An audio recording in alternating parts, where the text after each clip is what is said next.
Okay, so in the spirit of rapid development, we need to create our first homepage. Now, since we're doing an idea landing page, this is really just going to be one of many different landing pages. So if you did MVP landing with us, which was done in Try Django 1.8, you're already somewhat familiar with this concept. If you haven't, that's okay, because we are going to be doing it as well. So what I want to do here is I want to create a way to capture information from my end users. And I'm going to do it in a very quick way first, and then we're going to improve upon it. So the quick way means that I'm going to put something out there, and once it's ready, then I'll release it. And if you're testing an idea and you don't want to go further on building the code, at the end of this video, you'll have something that you can actually do, assuming that you already have your live site running. So let's go ahead and jump into Sublime Text as well as our terminal, and we're going to go ahead and do Python manage.py start app, and we're going to call it pages. So pages is going to hold our view that is going to be our home view. So let's go ahead and import views. So from Django.views.generic, import view. And this is just going to be a standard Django view. Of course, it's a class-based view, and we're going to call this home view. And it takes in view as an argument, and it's going to take in, or we're going to create the method of get, takes in self, request, args, and keyword args. And then we're going to return render, request the template name, which we're just going to call it pages/home.html. And then we're going to have some empty context in here. Since we created this view, let's go ahead and bring it into our URLs by simply doing from pages.views, import home view. And up above, you'll see that there is an actual example of that home view, which we can just copy and paste in here. And since we have that now, let's go into our settings file, both in local and production. We're going to go into installed apps, and we're going to add in pages on both of them. And there we go. The next thing we need to do is create the actual template here. And inside of the app, we're going to make a new folder called templates. Inside of this folder, we're going to make another new folder called pages. And then finally, another new file in here called home.html. And this is going to be our actual home page. So since we've got this, we now need to implement the styles for this, and that is using something called Bootstrap. But before I do that, I'm going to do extends, and it's going to take in base.html, and then we'll just do block content here, and then in block content. Okay, so now that I've got this, I'm going to do one more thing as far as our settings are concerned. First off, starting in base.py, I'm going to make a new dir for our actual templates, and that's os.path.join, and that's going to be base dir, and then templates. It's really just that simple. I'm going to go ahead and copy this, and I'm going to paste it into local as well as production. Okay, so I saved those, and then in the root of the Django project, which is where manage.py is, and also as well as static, we're going to add a new file in here called templates. A new folder in there called templates, and then inside of templates, we're going to make base.html, and this is going to be our blank HTML stuff, which we'll have to add in. I'm not going to do it yet because I really just want to have Bootstrap working, which we don't have set up yet. So I'm going to go ahead and do Heroku local web. And let's go ahead and take a look at Heroku local web at this URL. Notice home is not defined, so we've got a little error on our import, I believe on URLs. And that's correct. Home is not defined here, so we want it to be home view, not home. We save that, refresh, and now we've got a blank page with no errors here. So since we've got that, let's go ahead and do git status, and I'll do git add --all git commit, and the message is going to be new page handler or view, and we go ahead and git push Heroku master. So I want to get in this habit. Once I actually have something successfully working, I'm going to push it to the server. And that's what you do. This is fast and iterated development where once you have something working, you push it live. Now, of course, if you were doing a big project and you didn't want to push it live until it's all ready, that's a much different way of doing things. But for us, we want to get things done and fast fairly quickly. And now it's loading, no problems there. If I go to Knock HQ, where this is actually live, it's going to load for a second, and now we've got this blank page.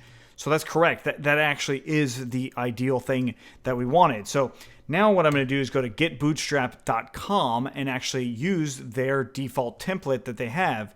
Going into getting started, I'm going to grab their CDN version of their code or their static files. This is what I'm doing first, and then I'll do the other part later.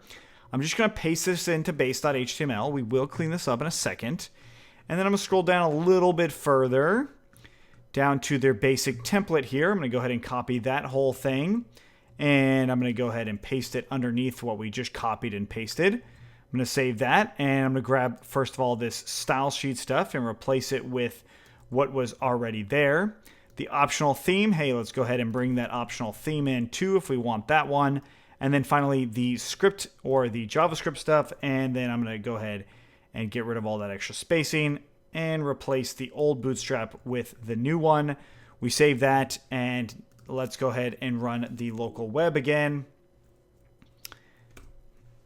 And we've got hello world there. Sweet. So that means our page is actually working, and that's what this is. So instead of it saying hello world on base.html, well, let's bring that into our block content here on home.html. So I'm going to go ahead and copy this block content portion and then just hit in block. We save that and we refresh in here, and it's still working as expected. Now, the reason I say as expected is this has to do with how Django renders templates. We go into this a lot more on Try Django, so if you're not familiar with what I'm doing here, check out the Try Django series because that definitely covers it a lot more. And then we also have Django core. Inside of Django core, we also talk about Django templates unleashed there. Okay, so I made some changes to the homepage again. So we'll do git status, and we'll do git add -- all, git commit, and we're going to do update homepage and git push Heroku master. All right, so now while that's pushing, let's go back into Bootstrap and look at their examples. And I see one that I actually want to use, and that's this Jumbotron example. Here it is. So we're going to go ahead and go view page source here. And the main stuff that I want to copy or at least remove from this is the body stuff. So everything inside of the body, I'm going to go ahead and copy that and bring it down all the way down to container.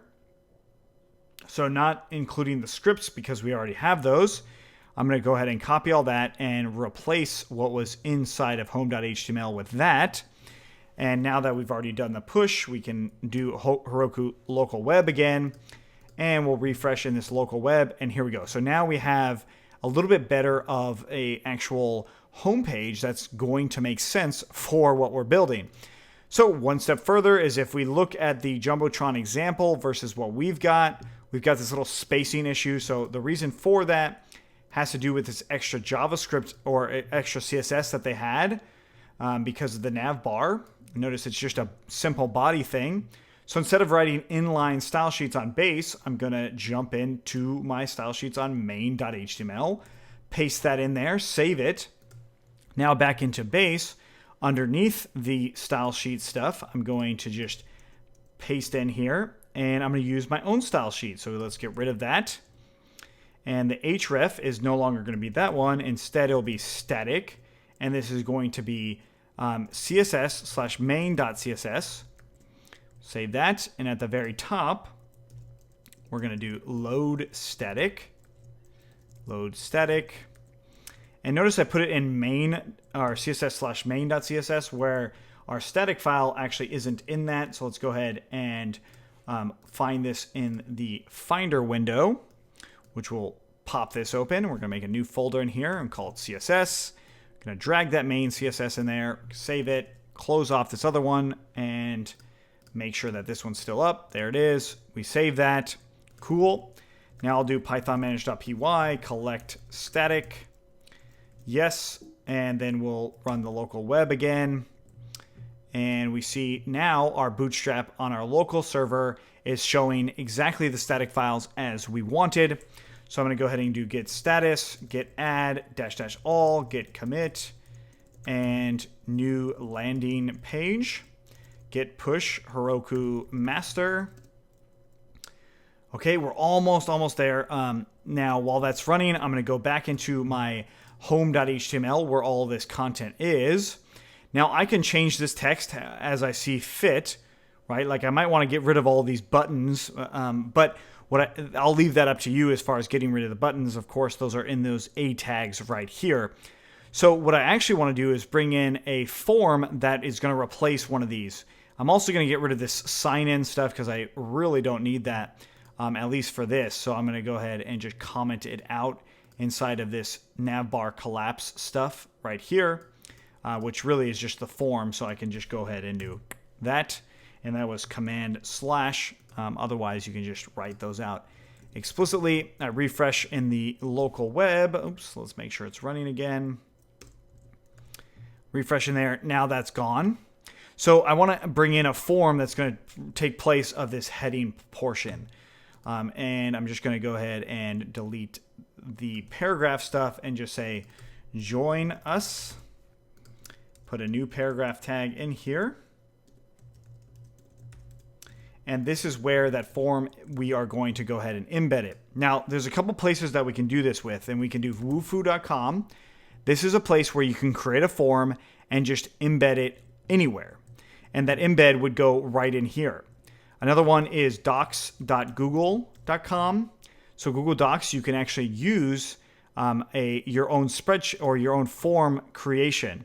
It actually isn't in Google Docs. It's actually in Google Spreadsheets. So we can just come in here and do new blank. And then basically what I want to do is I want to say tools. So tools, create a form. And then I'm going to scroll back out. And this is going to allow me to create a new form here and say join knock HQ. And we'll not take a tour here. I'm going to go ahead and change this to being a short answer. And we'll just say email. And it's required. Okay, form is done. That's all I really want to do. So now let's go ahead and embed the form by clicking send. And we want to send, and we're going to click this embed right here. I'm going to grab this. You might want to change the width and height, but I'm going to just leave it as is.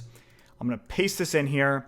Now I've got the iframe that's going to come through. Notice I can change the width and height right in here. We save that. Let's go back to our local. I refresh in here, and here's that form actually running. So it does have some styling and stuff like that that I may or may not want to have as far as the rest of it is concerned. So let's go ahead and just leave it. We want to just leave off the styling. This would be a matter of playing around with the actual presentation of it itself. And notice that I actually put in a new field for email address. And I'm going to delete the old one. So this will actually validate email addresses, which is important. Okay, so again, you can play around with Google Spreadsheets itself. As far as the color is concerned, I'm not going to really take the time to update the color itself because it looks like we can just change it like this, however you'd like. And that will update right on our page right here. So I'm going to just change the size of it to being a width of, let's say, 200 and a height of also 200. We'll save that, refresh in there. And now it's not quite where we want it. So let's do 400. And there we go. Okay, so that's where I'm going to leave it. This is not actually the greatest form to embed, but at the very least, we can embed a form here to have them actually fill out something. So abc@gmail.com or something like that. I hit submit, and your response has been recorded. I go back into the spreadsheet for that, and we should be able to see the responses by clicking on that. And now I've got my responses in here, and notice ABC is actually in there. Okay, so I've now created a landing page that I can actually bring out there and test with just some basic stuff. There's not a whole lot here that's Django related other than viewing it. So what we want to do is change this into being a Django form, not whatever the heck this is. Okay, so if you have any questions, let us know. Otherwise, let's keep going.